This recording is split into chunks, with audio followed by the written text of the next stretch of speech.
was the biggest thing to hit Jessup, Missouri since the Apollo 11 capsule drove through on the back of a flatbed tractor trailer. Because I had already experienced the Freedom Train, I saw no need to read about it all over again. So I turned my attention to the open window next to me and let my thoughts drift in the breeze. Soon I found myself sitting in the crux of my favorite oak tree, watching the afternoon sun ripple across the surface of Dixon's Pond, the smell of mud and water in my nose, the feel of tree bark under my bare feet. I could hear the zip of dragonflies and the rustle of an old turtle in the reeds. A sense of relaxation washed over me as I settled into my daydream, the only part of school that I found the least bit tolerable.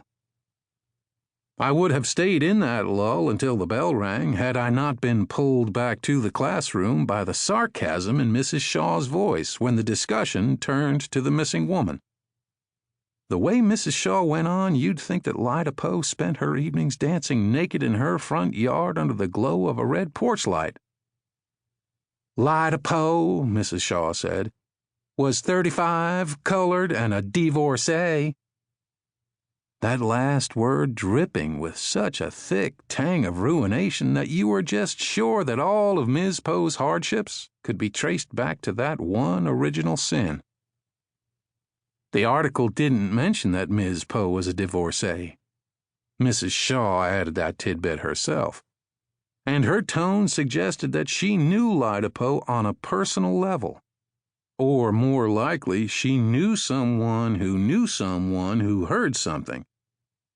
Back then, Jessup was big enough that you passed strangers on the street every day, but at the same time, if someone went missing, everybody seemed to know a little something about it. A newspaper article pointed out that Poe worked in the purchasing department at Reich Manufacturing, the largest employer in Jessup.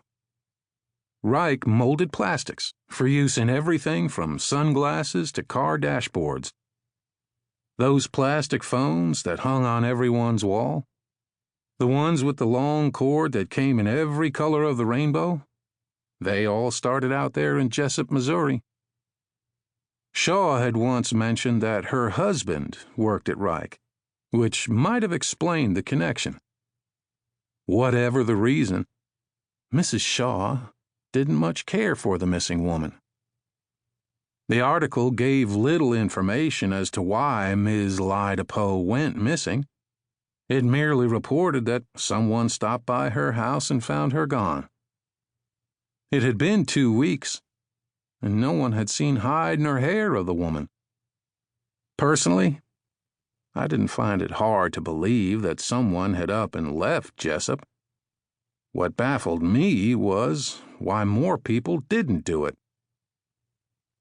I looked out the window again and tried to get back to Dixon's Pond, hoping to stay there until the bell rang.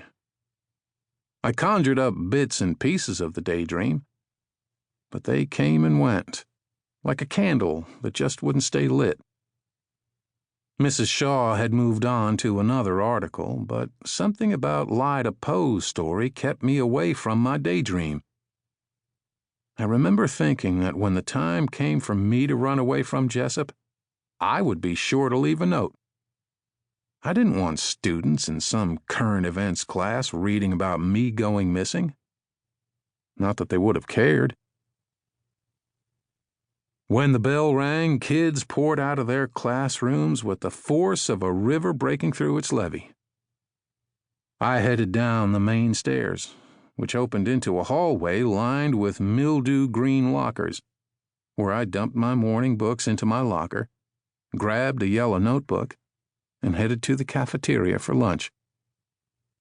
I hated the lunch hour. Unlike most kids, I didn't mind the food.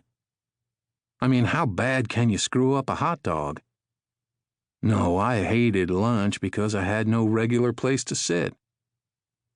Cafeteria politics dictated that I wait until the various cliques settled into their seats before I claimed a chair.